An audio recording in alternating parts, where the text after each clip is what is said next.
walking around thee. Padre, gracias por la oportunidad que nos das de usar esta herramienta para seguir estudiando tu palabra, Señor. Gracias, Padre, porque así como vamos a estudiar hoy, tú has apartado un remanente para ti y tú has extendido tu misericordia sobre nosotros, has extendido tu misericordia sobre tu iglesia y por eso estamos aquí, Señor. Por eso oramos en esta noche. Permítenos acercarnos a tu palabra con reverencia. Guíanos en este tiempo y que cada una de las palabras que vamos a leer, Señor, inspiradas por ti, como dice Pablo en 2 de Timoteo y como dice también el apóstol Pedro, Señor, las podamos retener en nuestro corazón, las podamos poner en práctica, Señor, y que sean vida en nosotros. En el nombre de Jesús te damos gracias. Amén. Amén. Buenas noches a todos y bienvenidos. Esperamos que ya tengan lista ahí su Biblia, su cuaderno, si están tomando apuntes. Como ya lo hemos dicho, una bebida caliente, que esté toda la familia ahí reunida para poder continuar con el estudio de la carta del apóstol Pablo a los Romanos, como estaba diciendo Andrés. Vamos a leer entonces en esta noche Romanos capítulo 11.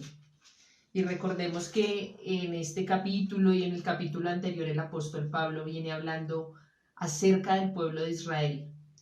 Pero no es un mensaje solamente para el pueblo de Israel. De hecho, ahí mismo vamos a leer en el capítulo 11 que el apóstol Pablo también se dirige a nosotros los gentiles. Recordemos que todos los que no somos judíos, pues somos llamados gentiles en la escritura. Y el mensaje para hoy es un mensaje muy bonito, confirma la misericordia, la gracia y la bondad del Señor para con todos los seres humanos, no solamente para el pueblo de Israel, sino para todos nosotros. No sé, amor, ¿vamos a leer la Reina Valera o quieres que leamos la...? Leamos la nueva traducción viviente. Yo tengo la nueva traducción viviente, Andrés tiene la versión Reina Valera, y quisimos hoy traer también esta versión porque utiliza un lenguaje más sencillo, más fácil de entender.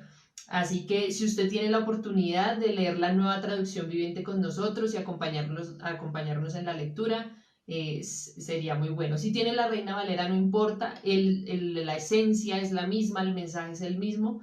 Sí le recomendaríamos que pueda buscar en internet, aparece, si la busca, aparece, puede buscar Romanos 11, nueva traducción viviente, y lo va a poder encontrar de pronto en estos días para que pueda seguir meditando, pueda seguir estudiando en este capítulo de la palabra.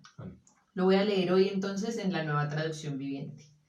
Dice: misericordia de Dios con Israel. Entonces pregunto, ¿acaso Dios ha rechazado a su propio pueblo, la nación de Israel? Por supuesto que no. Yo mismo soy israelita, descendiente de Abraham y miembro de la tribu de Benjamín. No, Dios no ha rechazado a su propio pueblo, al cual eligió desde el principio. ¿Se dan cuenta de lo que dicen las escrituras sobre el tema? El profeta Elías se quejó del pueblo de Israel ante Dios y dijo: Señor, han matado a tus profetas y derribaron tus altares. Yo soy el único que queda con vida y ahora me buscan para matarme a mí también. ¿Y recuerdan la respuesta de Dios? Él dijo: No, tengo a 7,000 más que nunca se han inclinado ante Baal. Lo mismo sucede hoy porque unos cuantos del pueblo de Israel han permanecido fieles por la gracia de Dios, es decir, por su bondad inmerecida al elegirlos. Versículo 6. Y como es mediante la bondad de Dios, entonces no es por medio de buenas acciones, pues en ese caso la gracia de Dios no sería lo que realmente es, gratuita e inmerecida. Así que la situación es la siguiente: la mayoría del pueblo de Israel no ha encontrado el favor de Dios que tanto busca. Unos cuantos sí lo han encontrado, los que Dios ha elegido.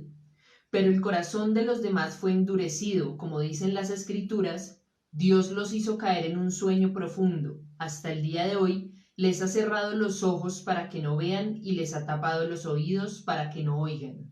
Versículo 9. También David dijo que su mesa de abundancia se convierta en una trampa, en un engaño que los lleve a pensar que todo está bien, que sus bendiciones los hagan tropezar y que reciban su merecido, que sus ojos queden ciegos para que no puedan ver y que la espalda se les encorve para siempre. Versículo 11. ¿Acaso el pueblo de Dios tropezó y cayó sin posibilidad de recuperarse? De ninguna manera. El pueblo fue desobediente. Por eso Dios puso la salvación al alcance de los gentiles. Sin embargo, Él quería que su propio pueblo sintiera celos y la reclamara para sí. Ahora bien, si los gentiles fueron enriquecidos porque los israelitas rechazaron la oferta de salvación de Dios, imagínense cuánto más grande será la bendición para el mundo cuando ellos por fin la acepten. Menciono todo lo anterior especialmente para ustedes los gentiles. Pongo énfasis en esto, porque de alguna manera quiero hacer que los hijos de Israel sientan celos de lo que tienen ustedes, los gentiles, y entonces yo pueda salvar a algunos de ellos. Versículo 15.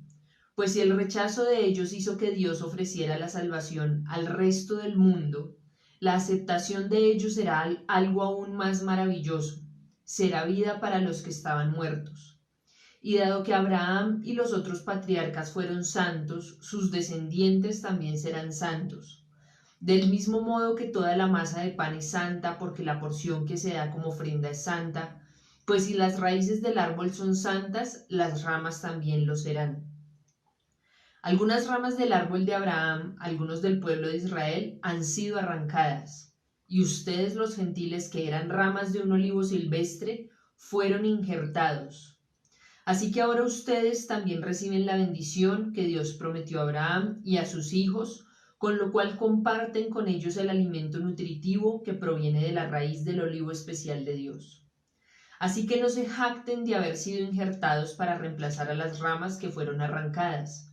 Ustedes son solo una rama, no son la raíz. Tal vez digas, bueno, esas ramas fueron arrancadas para darme lugar a mí. Es cierto, pero recuerda, esas ramas fueron arrancadas porque no creyeron en Cristo. Y tú estás allí porque sí crees. Así que no te consideres tan importante, más bien teme lo que podría suceder. Versículo 21. Pues si Dios no perdonó a las ramas originales, tampoco te perdonará a ti. Fíjate en que Dios es bondadoso, pero también es severo. Es severo con los que desobedecen, pero será bondadoso contigo si sigues confiando en su verdad, en su bondad. En cambio, si dejas de confiar, tú también serás arrancado por completo. Y si el pueblo de Israel abandona su incredulidad, volverá a ser injertado, pues Dios tiene poder para volver a injertarlo en el árbol. Tú, por naturaleza, eras una rama cortada de un olivo silvestre.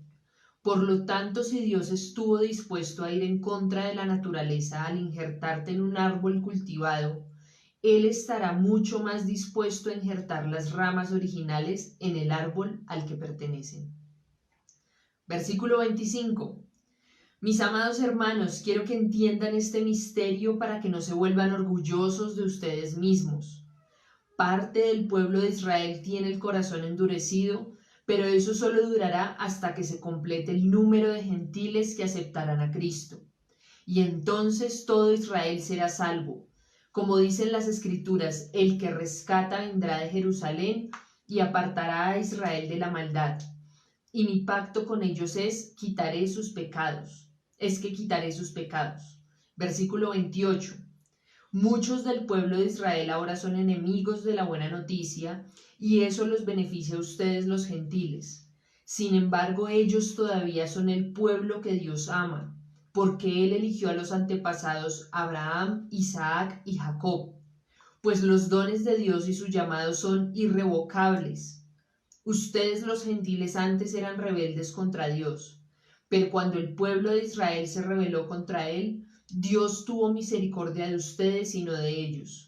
Ahora ellos son los rebeldes y a ustedes Dios les mostró su misericordia, para que ellos también participen de la misericordia de Dios. Pues Dios encarceló a todos en la desobediencia para poder tener misericordia de todos. Qué grande es la riqueza, la sabiduría y el conocimiento de Dios. Es realmente imposible para nosotros entender sus decisiones y sus caminos. Pues ¿quién puede conocer los pensamientos del Señor? ¿Quién sabe lo suficiente para aconsejarlo? ¿Y quién le ha entregado tanto para que él tenga que devolvérselo? Pues todas las cosas provienen de él y existen por su poder y son para su gloria. A él sea toda la gloria por siempre. Amén. Amén. Interesante capítulo, hermanos. Parte de nuestro estudio de Romanos. Ya hemos visto por algunas semanas algo muy importante, y es que Pablo viene hablando acá desde el capítulo 9 acerca de una preocupación que él tiene por sus hermanos judíos. Si nosotros vemos los primeros versículos allí en el capítulo 11, vamos a poder ver y entender que el mismo Pablo es de la descendencia de Abraham, específicamente de la tribu de Benjamín, uno de los hijos de Jacob, como hemos estado estudiando en semanas pasadas. Y aún permanece esa preocupación por sus hermanos judíos. Establecimos en días pasados, en nuestro estudio de Romanos 9 y 10, la diferencia que hace la Escritura aquí en Romanos entre la Israel física o natural, los descendientes por sangre de Abraham, pero también la Israel espiritual, aquel Israel que Dios ha escogido para el cumplimiento de un propósito. Y eso es de lo que Pablo está hablando acá. Esa es la dinámica, esa es la conversación, esa es la exposición que él está dando acá en estos capítulos, hablando desde el capítulo 9. Muchos comentaristas y estudiosos de la Escritura dicen que al acercarnos a Romanos 11 es mejor mirar un panorama general. Es como si fuéramos a través de un bosque, pero miráramos el bosque desde lo alto, desde un helicóptero, y no nos detuviéramos en cada árbol y en cada rama, es decir, en cada versículo del capítulo, sino que miráramos principios fundamentales que vemos en Romanos 11. Y uno de los más importantes, si no el más importante, que lo vamos a ver por ejemplo en el versículo 6 y que ya vamos a estudiar, hermanos, es lo que Pablo también dice a la iglesia en Éfeso. Es indudable y es importante que nosotros una vez más podamos retener en nuestro corazón este principio. La salvación es por gracia, no es por obras para que nadie se gloríe, como dice Efesios capítulo 2, sino es por gracia por medio de la fe. Lo he expuesto en varios de nuestros sermones en nuestra comunidad Torrefuerte. Muchas veces cuando decimos equivocadamente que la salvación es por fe, nos estamos dando crédito a nosotros mismos. Y eso ya lo estudiamos en los capítulos pasados de Romanos. ¿Por qué? Porque no estamos dando el foco a la elección incondicional que es por gracia y que desde antes de la fundación del mundo el Señor la tenía preparada, sino que estamos pensando cuando decimos sí, la salvación es por fe, en que nosotros tenemos algún mérito por creer y que es debido a nosotros que somos salvos. No, hermanos, miremos bien y entendamos que este mensaje de Romanos 11, al igual que Efesios capítulo 2, dice una sola cosa: el Señor ha extendido su misericordia sobre nosotros, sobre aquellos que creemos en Él para salvación. Pero no hemos creído por nosotros mismos, sino por la obra del Espíritu Santo, quien nos llevó a creer. Así que la salvación, como dice Pablo en Efesios 2, es por gracia, pero el vehículo para acceder a esa salvación por gracia es la fe. Ahora, hay algo muy importante respecto a la gracia, y lo dice en esta versión en el versículo 6, y es que esa gracia de Dios es gratuita y es inmerecida. Ninguno de nosotros merecía la gracia de Dios. Ninguno de nosotros hubiera hecho méritos suficientes para alcanzar la salvación. Ningún ser humano es digno, ni ha sido ni será digno delante de Dios para obtener la salvación. Por eso la gracia de Dios es gratuita, pero también es inmerecida, y es de lo que el apóstol Pablo está hablando. Nosotros somos ramas que fuimos injertados a ese árbol, pero solo somos ramas. La raíz es Cristo. Así que no debemos jactarnos por esa salvación que hemos recibido, pero bueno, es algo que toca el apóstol Pablo más adelante en el capítulo. y que vamos a conversar también más adelante. En los primeros versículos de Romanos 11, hermanos, Pablo está exponiendo algo muy interesante, como ya hemos dicho, acerca de la Israel natural o de la Israel física. Y es que lo que vemos en el Antiguo Testamento en repetidas ocasiones, como él lo narra acá, citando el caso de Elías, que procuraban matarle, es que el Señor tuvo desde antes de la fundación del mundo un propósito y eligió un pueblo. Pero esta Israel física y natural, en su generalidad, lo que hizo fue rechazarlo. Nosotros vemos en los evangelios de una manera muy clara cómo el mismo pueblo de Israel llevó el proceso y todo lo que ocurrió para que Jesús fuera crucificado. Ellos mismos profirieron contra él acusaciones, lo llevaban ante los concilios, lo llevaban ante el Imperio Romano, lo acusaban de estar afectando su ley, su pueblo. Y eso es lo que Pablo está exponiendo. Esta Israel natural se fue en contra del Señor, citando el caso de Elías. Pero lo que dice aquí en el versículo 5 es que aún en medio de esa Israel física, natural, de esos descendientes de sangre de Abraham, el Señor tiene un remanente y ha escogido un remanente y ha quedado un remanente que ha sido elegido por Dios por su gracia y por su mera voluntad y soberanía. Así que en el versículo 6 va a hablar de lo que ya hemos expuesto. Dice, y si por gracia, estoy leyendo la Reina Valera, ya no es por obras. De otra manera, la gracia ya no es gracia, y si por obras ya no es gracia, de otra manera la obra ya no es obra. Uno tiene que leer varias veces el versículo 6 para entenderlo, porque parece un trabalenguas, pero lo que está expresando en este contexto el apóstol es que definitivamente la salvación y el plan divino de Dios en Cristo es por gracia, no por obras, no por nuestro mérito. No hay nada que podamos hacer, hermanos, para ser salvos y presentarnos delante de nuestro Dios y decirle, merecemos entrar en tu presencia y merecemos el cielo.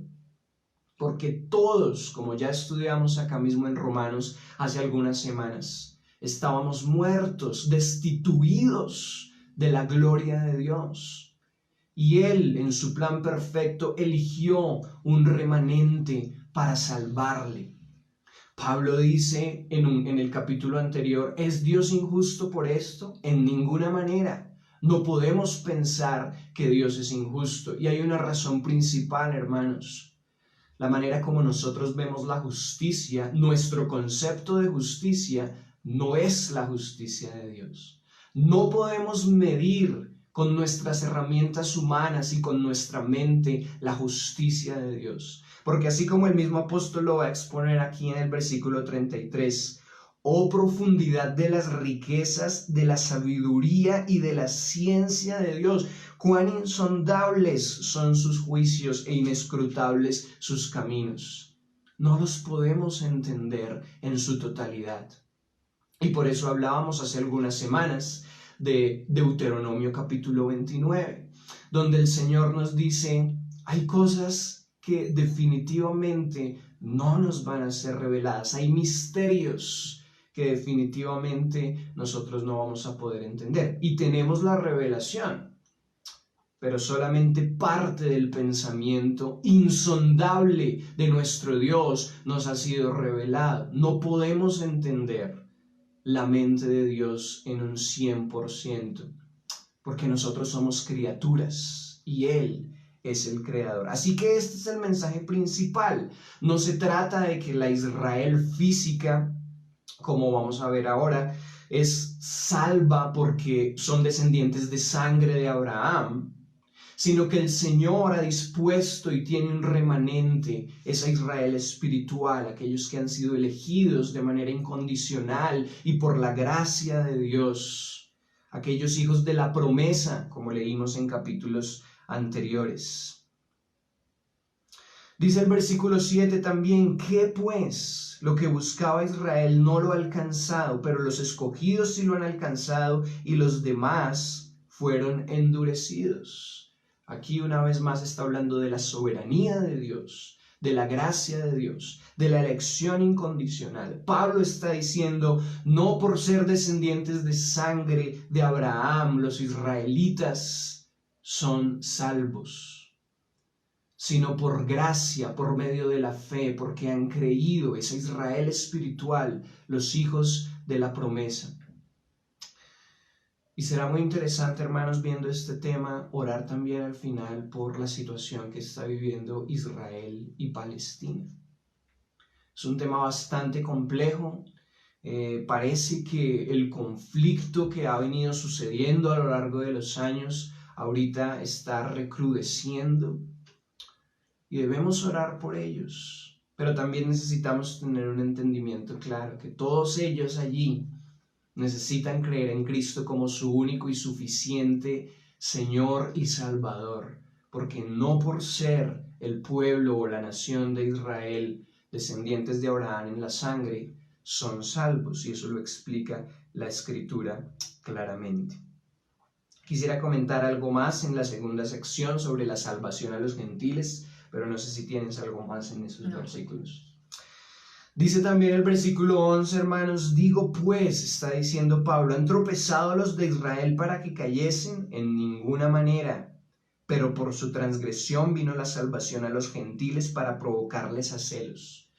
¿Notan, hermanos, la soberanía del Señor, la sabiduría de Dios que Pablo va a admirar en los versículos finales? Incluso la transgresión de Israel, ese rechazo del pueblo natural de Israel hacia el Señor ha sido usada por Él para dar salvación a los gentiles. Y dice Pablo acá, provocarles celos. Y ahí está latente su preocupación una vez más por sus hermanos judíos.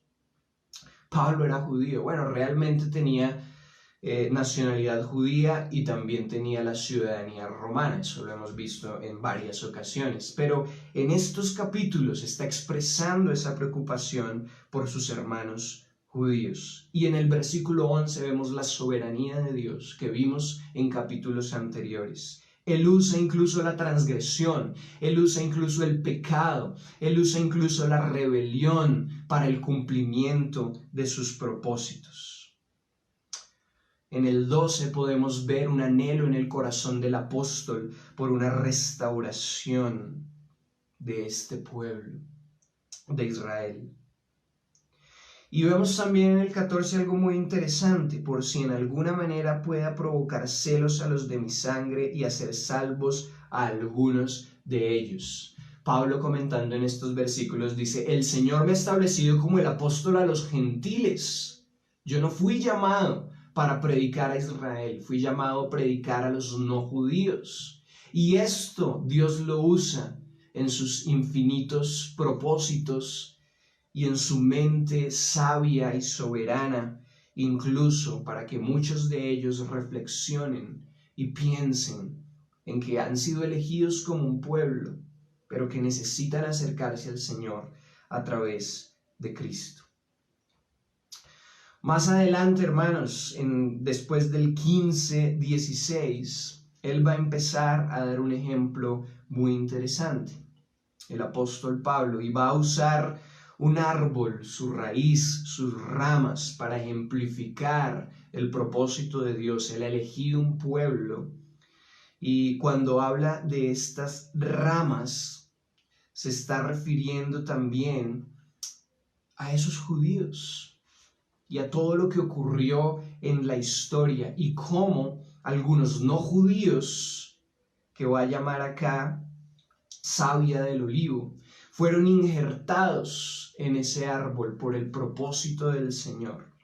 Leamos entonces desde el 16, si las primicias son santas, también lo es la masa restante, y si la raíz es santa, también lo son las ramas. Pues si algunas de las ramas fueron desgajadas, y tú, hablándole a los gentiles, como ya lo vimos en versículos anteriores, Siendo olivo silvestre, has sido injertado en lugar de ellas y has sido hecho participante de la raíz y de la rica savia del olivo. Versículo 18. No te jactes contra las ramas, y si te jactas, sabe que no te sustentas tú a la raíz, sino la raíz a ti. Hermanos, interesante, está hablando de la jactancia. ¿Cuántas veces nosotros nos jactamos por ser cristianos, por pertenecer a una iglesia, a una denominación específica? Yo creo que eso nos ha ocurrido y el Señor aquí nos está haciendo un llamado. Así como decía Lorena al principio, nosotros somos gentiles, somos no judíos y el Señor ha extendido su salvación y su misericordia a nosotros y hoy debemos poner en práctica este principio expuesto a partir del versículo 16. Y es que no debemos jactarnos. ¿Cuántas veces nosotros nos hemos creído más que otros? Hemos juzgado a otros. Y creemos que por ser cristianos o por ser de una denominación o de una iglesia en específico somos mejores que los otros. Y nos apresuramos en juzgar la manera de pensar y el comportamiento de incluso nuestros hermanos, parte del cuerpo de Cristo. Esto es vergonzoso, hermanos, y no lo podemos hacer, y el Señor nos hace un llamado a no jactarnos, porque no somos nosotros los que sustentamos la raíz, sino que la raíz nos sustenta a nosotros. Entendamos también en el versículo 20, dice, bien, por su incredulidad fueron desgajadas, pero tú por la fe estás en pie, no te ensoberbezcas, sino teme, dice la Reina Valera. Nuestra actitud en este tiempo, hermanos, y en medio de la crisis que estamos viviendo y por la cual también queremos orar en esta noche como nación, debe ser una actitud y debe ser una manera de pensar humilde, entendiendo que el Señor decidió extender su misericordia sobre nosotros los gentiles o los no judíos. Y entendiendo, como dice el versículo 20, que nosotros ahora hacemos parte de ese árbol porque hemos creído en Cristo, dice en esta versión, recuerda, esas ramas fueron arrancadas porque no creyeron en Cristo, refiriéndose a personas del pueblo judío que fueron arrancados porque no creyeron en Cristo, y tú estás allí porque sí crees, así que no te consideres tan importante, más bien teme lo que podría suceder. Ahí está la diferencia. El creer en Cristo es lo que nos permite, como hijos de Dios, pertenecer a ese árbol. Y ese creer en Cristo no es solo para los gentiles, también era para el pueblo judío. O sea, para pertenecer a ese árbol, el único requisito es creer en Cristo. Y es un requisito que debemos cumplir tanto gentiles como judíos. Los que fueron arrancados porque no creyeron en Cristo. Ahí está la diferencia. ¿Qué dicen, por ejemplo, versículos como el 20? Que no haya en nosotros soberbia, que no nos creamos mejor que otros por ser cristianos, porque no somos mejor que nadie, ni tú ni yo somos mejor que nadie por pertenecer a la iglesia o al cuerpo de Cristo. Nuestra actitud debe ser una actitud de misericordia con los otros, y nos dice el 20, teme al Señor. Pero también nos dice el 22 que permanezcamos en la bondad, porque de otra manera también seremos cortados. Ustedes se pueden estar preguntando si tengo una actitud incorrecta. ¿Voy a ser cortado del árbol? ¿Voy a perder mi salvación? Es un tema que hemos estado discutiendo todas estas semanas, hermanos, y hemos concluido que la salvación no se pierde. El Señor nos ha dado salvación una vez y para siempre. Pero dimos también nuestra posición pastoral y de liderazgo, que no tiene que ser específicamente la tuya en esta noche, y es que la discusión no es la salvación se pierde o no se pierde, sino la discusión es la salvación se tiene o no se tiene. Si tus actitudes, tu vida, tu manera de pensar, tu manera de vivir, de ver el mundo, son actitudes, pensamientos y maneras de vivir que no van conforme a la palabra de Dios, ¿tú realmente crees que has depositado tu fe en Cristo? Yo diría que no. Pero si tu corazón, si tu mente, si tu vida está dispuesta y ves que vas creciendo en el proceso y que cada día estás siendo formado a la imagen de Cristo, al carácter, a la manera de pensar del Señor y viviendo conforme a su palabra, yo diría que tienes esa salvación. Y que aunque tengas que vivir muchas luchas, como todos las vivimos, la salvación te ha sido dada para siempre y no la vas a perder.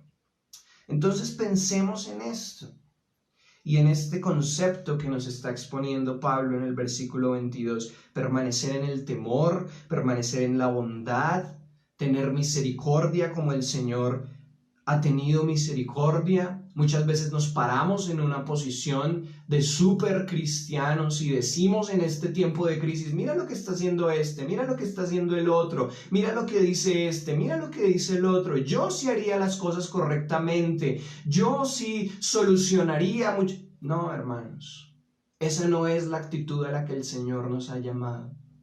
Y precisamente por eso Pablo tiene esta preocupación por judíos que podríamos pensar que ya tienen su vida y su salvación asegurada. Pero mira lo que el Señor está diciendo en estos versículos. Vemos también en el versículo 26 algo muy interesante. Hay muchas personas que piensan, como dijimos al principio, que la Israel física, que nuestros hermanos, que nuestros amigos en Israel van a ser salvos simplemente por haber nacido en Israel y por ser judíos. Y dice el versículo 26, y aquí es donde tiene que haber una claridad en la interpretación, y luego todo Israel será salvo como está escrito. Más adelante vamos a estudiar la Revelación, el último libro de la Escritura, el Apocalipsis.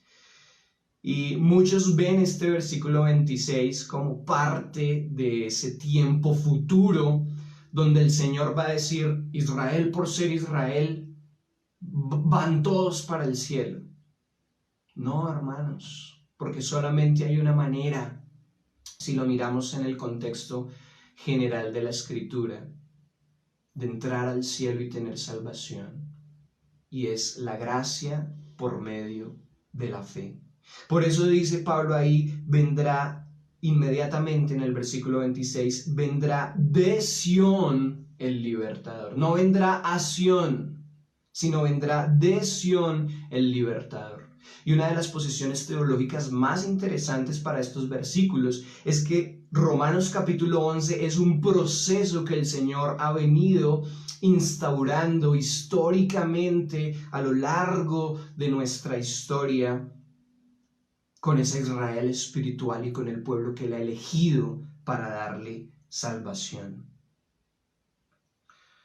Versículos como el 29 muchas veces lo usamos de una manera equivocada, porque irrevocables son los dones y el llamamiento de Dios. Y miremos el contexto de qué es lo que Él está hablando acá, de ese llamamiento eterno que el Señor nos ha hecho. No nos está hablando de nuestras actividades en la iglesia ahora, sino que nos está hablando de ese llamamiento eterno que nos ha hecho por su gracia. Vamos terminando en esta noche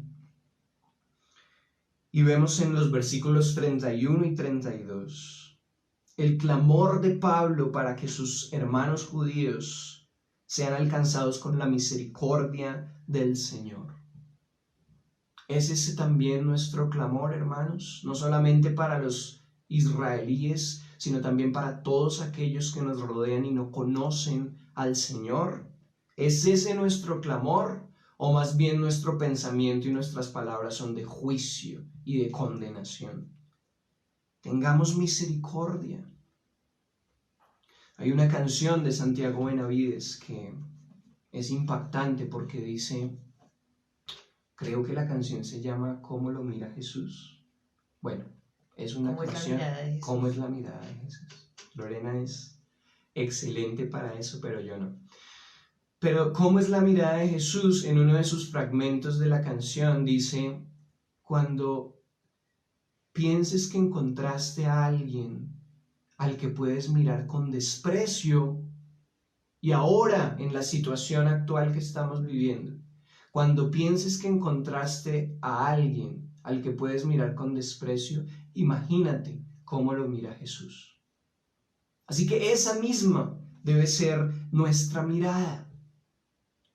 Y en los últimos versículos Pablo está diciendo, después de exponer todo este plan del Señor, después de exponer todo lo que el Señor, como hablamos de algunas posiciones teológicas, ha hecho a lo largo de la historia, dice, cuán profunda es la sabiduría y la ciencia de Dios, cuán insondables son sus juicios e inescrutables sus caminos. No los podemos juzgar, no los podemos contar, no los podemos evaluar.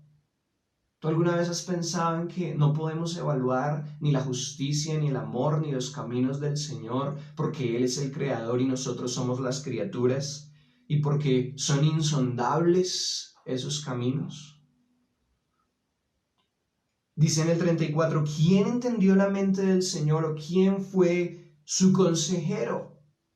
Recuerdo las palabras y la conversación que el Señor tiene con Job, allí en el libro de Job. Y cuando Job hace un argumento al Señor, el Señor le dice, ¿dónde estabas tú cuando yo instauré toda mi creación? Cuando coloqué las estrellas en su lugar. Hermanos, eso lo deja a uno derribado, caído de rodillas ante el Señor.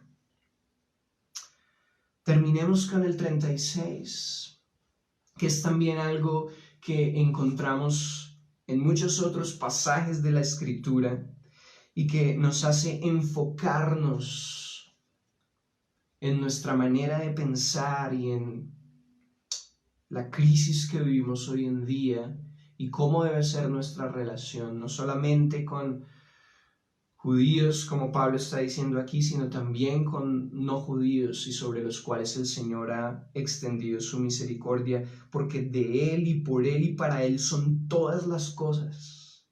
A Él sea la gloria por los siglos de los siglos. Amén. Amén, hermanos. ¿Por qué no oramos habiendo estudiado estos principios? Vivimos tiempos difíciles. La pandemia aún no se ha ido. Vivimos una crisis nacional como pueblo colombiano. Muchas voces vienen de aquí para allá en las redes sociales, en los noticieros. Pero así como decíamos esta mañana durante nuestro tiempo de oración, empecemos orando, pero también empecemos a practicar esos actos de justicia por los cuales protestamos en nuestro propio contexto. Es verdad que hay muchas decisiones injustas por parte de nuestro gobierno, pero también es verdad que el Señor nos llama en su palabra, como su iglesia, a practicar los actos de justicia. Muchas veces protestamos y reclamamos por cosas que nosotros, en nuestro contexto, en nuestra jurisdicción, en nuestra casa, no ponemos en práctica. Así que es tiempo de empezar a hacerlo. Y obviamente entendiendo que somos el cuerpo de Cristo. Y más adelante tal vez vamos a tener un podcast o un tiempo especial de Café en Familia para hablar acerca de un tema muy interesante. ¿Debe el cristiano participar en política o no? Lo vamos a ver. Históricamente se ha dicho que no. pero lo vamos a ver a la luz de la palabra de Dios y en este tiempo difícil que vivimos. Oremos por Colombia. Señor, gracias por este tiempo en el cual nos permites profundizar en tu palabra, entender que tú has tenido propósitos desde la eternidad, Señor, y que tú has apartado un remanente al cual has elegido de manera incondicional para darle salvación. No permitas, Señor, que nos jactemos de esto, sino como dice tu palabra, que si en algo, Señor, hubiéremos de encontrar honra, la encontremos, Señor, en poder conocerte, en poder entenderte, Señor. Rogamos en esta noche una vez más por nuestro país, Colombia, por las ciudades principales que han sufrido la destrucción, Señor.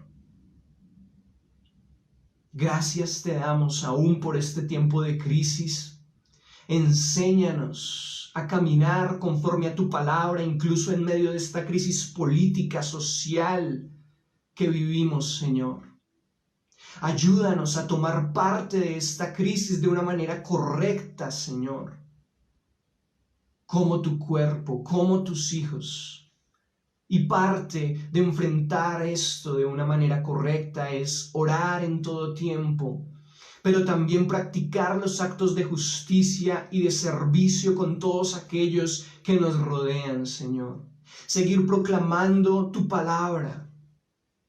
Seguir dando a conocer dónde está el verdadero problema del hombre y es en su corazón, que es engañoso. Y que Colombia, Señor, pueda conocerte. Que Colombia pueda ser llena, como dice tu palabra, y como decía el profeta Habacuc, del conocimiento de la gloria de Dios, así como las aguas cubren el mar. Te damos gracias por nuestro país y rogamos que tu mano de misericordia se extienda sobre nuestra nación que está dolida, que está entristecida, que está oprimida. Y asimismo que tu iglesia pueda ser luz y sal, pero que podamos ser una sal que realmente sala, porque cuando la sal pierde su sabor no sirve para nada, sino para ser desechada, Señor. Por eso te pedimos que nos permitas seguir impactando a todos aquellos que nos rodean con esos actos de justicia que pedimos también a nuestros gobernantes. Bendícelos a ellos en medio de sus errores, de sus fallas, y que puedan conocerte a ti, Señor. En el nombre de Jesús. Amén.